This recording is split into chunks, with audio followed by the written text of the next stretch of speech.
దేశవ్యాప్తంగా సుమారు ఒక 5,000 పట్టణాలు, సో 750 జిల్లాలు, 6,50,000 గ్రామాలకు పైగా స్వచ్ఛ భారత్ అమలవుతుంది. మరి ఇంత పెద్ద పథకాన్ని సో హ్యాండిల్ చేయాలంటే కొంచెం కష్టమే కదా. కాబట్టి దీన్ని అమలు చేయడం కోసం 2 మంత్రిత్వ శాఖలను నోడల్ ఏజెన్సీలుగా ప్రవేశపెట్టారు. స్వచ్ఛ భారత్ ప్రవేశపెట్టింది గవర్నమెంట్ ఆఫ్ ఇండియానే, దెర్ ఇస్ నో డౌట్. కానీ దాన్ని అమలు చేయడం మాత్రం వేరు. గ్రామాలలో ఒకరు అమలు చేస్తున్నారు అండ్ పట్టణాలలో ఇంకొకరు అమలు చేస్తున్నారు. అంటే సో రూరల్ ఏరియాస్లో అమలు బాధ్యతను ఒకరికి అండ్ అర్బన్ ఏరియాస్లో అమలు బాధ్యతను ఒకరికి ఇచ్చారు.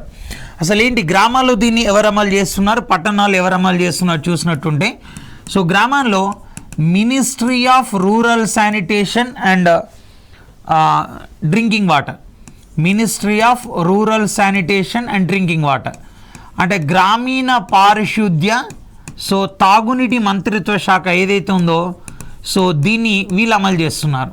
ఓకేనా, ఇది సో గ్రామీణ ప్రాంతాల్లో స్వచ్ఛ భారత్ అమల్లో అదొక రెస్పాన్సిబుల్ ఏజెన్సీ అన్నమాట.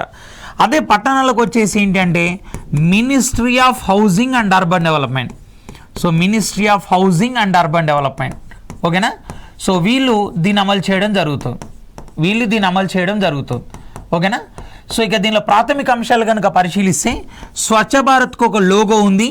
అది మన father of nation Mahatma Gandhi గారి కళ్ళజోడు.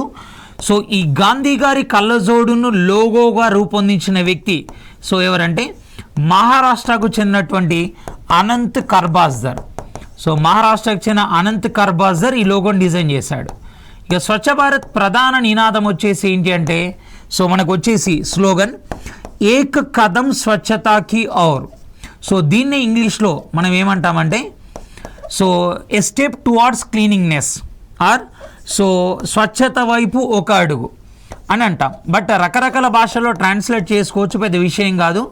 సో కానీ దీన్ని ఇంగ్లీష్లో మాత్రమే సో మనం చదవాలి, సో హిందీలో మాత్రమే చదవాలి. That is a Kadam స్వచ్ఛతాకి or. ఇక స్వచ్ఛ భారత్లో మేజర్గా వచ్చేసి ఎన్ని ఆబ్జెక్టివ్స్ ఉన్నాయంటే 3 ఆబ్జెక్టివ్స్ ఉన్నాయి. ఒకటి ఏంటంటే మేజర్గా ఏంటంటే పరిసరాల ఆవాసాల పరిశుభ్రత. మన పరిసరాలను ఆవాసాలను పరిశుభ్రంగా ఉంచాలి.